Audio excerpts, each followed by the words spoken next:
Salam hörmətli izləyicilər, yeni bir video ilə qarşınızdayıq. Bu videoda sizlərə pensiyalar, sosial müavinətlər və təqaüdlərin artımı ilə bağlı son məlumatları çatdıracağıq. Növbəti aydan etibarən sosial yardımlar artırılacaq və nə qədər artırılacaq ətraflı şəkildə məlumat verəcəyik. İlk olaraq videoya keçməzdən öncə bu videonu mütləq bəyənin ki, video daha çox insana çatsın. Eyni zamanda kanalımıza mütləq abunə olun ki, biz növbəti dəfə video paylaşdığımız zaman sizə dərhal bildiriş gəlsin.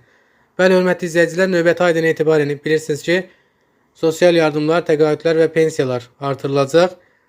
Bundan əvvəlki videomuzda ətraflı məlumat vermişdik. Hansı təqaüdlər, pensiyalar, sosial müavinətlərin artırılacağını qeyd etmişdik və nə qədər artırılacağını bundan əvvəlki videoda qeyd etmişdik.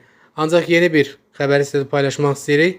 Əvvəlki videolarımızda bilirsiniz ki, ünvanlı dövlət sosial yardımı ilə bağlı hər hansı bir məlumat verməmişdik. Əvvəlki videomuzda sosial müavinətlərdən ailə başçısını itirməyə görə müavinət, əlilliklə bağlı verilən müavinətləri və s. kimi müavinətləri paylaşmışdıq. Ancaq bu dəfə isə sosial yardımın, ünvanlı dövlət sosial yardımının artımı ilə bağlı məlumat verəcək sizə. Ünvanlı dövlət sosial yardımı növbəti aydan etibarən artırılacaq. Bəs nə qədər artım olunacaq və bu artım kimlərə aid olacaq? Ətraflı şəkildə məlumat verəcəm. Azərbaycanda ünvanlı dövlət sosial yardımı ehtiyac meyarı əsasında hesablanır ki, ehtiyac meyarda bir nəfər üçün 2025-ci il üzrə 285 manat təşkil edir. Bundan əvvəlki illərdə də ehtiyac meyarı artırılmışdı.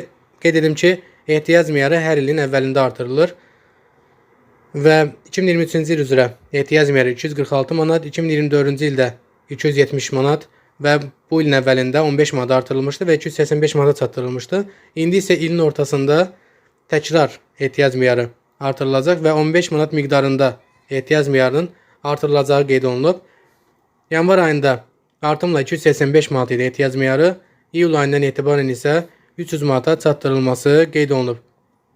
Təbii ki, ehtiyac meyarının artırılması ünvanlı dövlət sosial yardımının da artması deməkdir. Çünki elə ehtiyac meyarı ilə hesablanır ünvanlı dövlət sosial yardımı. Bu səbəbdən də ünvanlı dövlət sosial yardımı artıq növbəti aydan etibarən artırılacaq. Bəs kimlərə aid olacaq? Qeyd edim ki, ünvanlı dövlət sosial yardımını hazırda alan vətəndaşlara bu şamil olunmayacaq. Çünki kimlər ki, hazırda sosial yardım alır, o köhnə tariflə hesablanmış sosial yardımdır və vaxtı bitdikdə, təkrar müraciət etdikdə sosial yardıma yeni tariflə sosial yardımlar hesablanacaq.